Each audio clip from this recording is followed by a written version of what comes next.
ગુંદાના ભરેલા ભજીયા નામ સાંભળીને નવાઈ લાગે પણ ચટપટી કેરી ટમેટાની એક નવી ચટણી સાથે એકવાર બનાવી અને આ ગુંદાના ભજીયા ચાખશો ને એટલે સ્વાદ મોંમાં રહી જશે। હળદર મીઠું એક ડીશમાં મિક્સ કરી ગુંદાને દસ્તાથી પ્રેસ કરી ટુકડા કરી લેવાના। ચપ્પુ પર હળદર મીઠું લઈ ગુંદાના બીજ અલગ કરવાના જેથી બીજ સહેલાઈથી નીકળી ચીકાશ ઓછી થઈ જશે।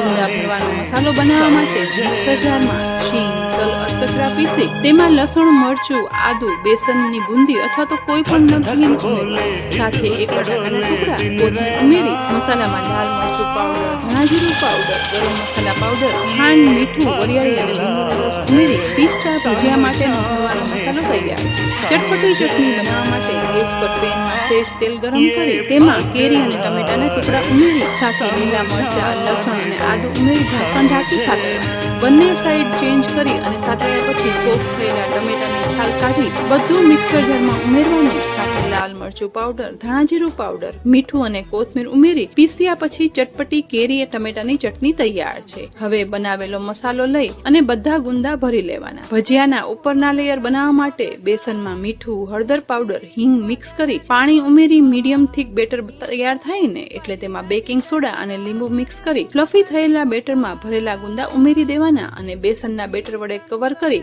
ગરમ તેલમાં ભજીયા પાડી લેવાના। 2 થી 3 મિનિટમાં જ ઉપરથી ઉજળા અને ગોલ્ડન બ્રાઉન તળાયેલા આ ગુંદાના ભજીયાને તેલમાંથી નિતારી અને ચટપટી કેરીની ચટણી સાથે પીરસી લો। એક ભજીયાના ટુકડા કરતા જુઓ લાલ મસાલો સાથે ગ્રીન ચડેલા ગુંદા અને ઉપરથી બેસનનું યેલો પડ એટલે એકવાર ચાખો ને એટલે હંમેશા આ ગુંદાના ભજીયાનો સ્વાદ તો મોંમાં યાદ રહી જ જવાનો। Download ShareChat.